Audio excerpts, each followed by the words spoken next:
L'heure de la fin. Il y a le Formule 1 qui vient de taper sur Ataba. Il y a le pilote à l'intérieur, il y a le feu. Rassurez-vous, ceci n'est qu'un exercice. Chaque année, l'ensemble des entités prenant part au Grand Prix de Formule 1 testent leur capacité de réaction en cas de scénario catastrophe. Bien reçu. Celui-ci, personne ne le connaissait avant de débuter cet exercice. Il a donc été imaginé cette Formule 1 qui vient percuter violemment le rail de sécurité du virage du tabac, touchant non seulement le pilote, mais aussi les spectateurs. Mouvement de panique avec de nombreuses victimes dans les tribunes K1 et K2. Je demande une intervention des secouristes et des médecins de la tribune K. Reçu. Au vu de la situation et compte tenu des moyens insuffisants pour gérer cette situation de crise, il est décidé de faire appel aux moyens extérieurs en déclenchant le plan rouge. Passer au niveau plan rouge. Bien reçu. D'autres décisions sont également prises par l'Automobile Club de Monaco. Le Grand Prix est annulé, est terminé, les voitures ont récupéré et sont rentrées dans les paddocks. Le Grand Prix ne repartira pas, la course donc est définitivement annulée à son première heure de compétition, c'est-à-dire sur 23 tours. Terminé. Mouvement de panique dans les tribunes, gestion des victimes qui ici sont représentées par une feuille blanche, une feuille où est inscrit la gravité des blessures et qui est donc à gérer selon l'urgence.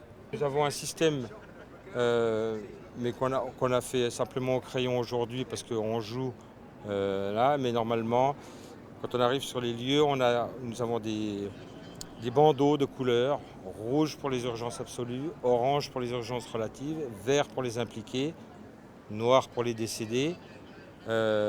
Et en fait, ça permet une fois que le premier médecin a un petit peu, évalué tout le monde, de faire l'ordre d'évacuation de la zone de catastrophe dans l'ordre. Les rouges en premier, les oranges, les verts, voilà. Les patients sont conditionnés et prêts à être transférés sur le PMA dès que nécessaire, donc les UA en priorité. Donc pour l'instant on a 14 UA et 18 urgences relatives qui pourront être secondairement transférées. Les informations concernant les victimes circulent, elles sont notées, classées. Un état des lieux est fait régulièrement pour rendre compte de la situation à toutes les personnes mobilisées, dont le poste de commandement opérationnel, avec la présence notamment de la sûreté publique.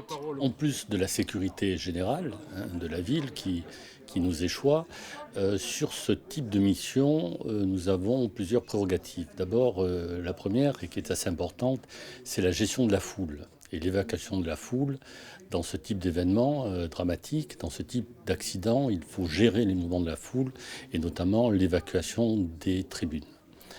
Ensuite, nous avons les flots de circulation, que ce soit les piétons, que ce soit les véhicules, entrée et sortie de la principauté, la gestion de la gare SNCF, où il y a énormément de monde qui transite par les trains. Donc nous avons tous ces dispositifs à voir pour que, bien sûr, ensuite, les ambulances puissent atteindre le CHPG, voire des établissements hospitaliers français avec des escortes moto.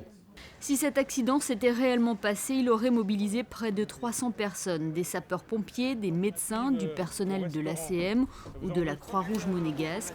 Cet exercice de simulation aura mis en exergue les exigences d'une forte coordination des secours dans une crise majeure.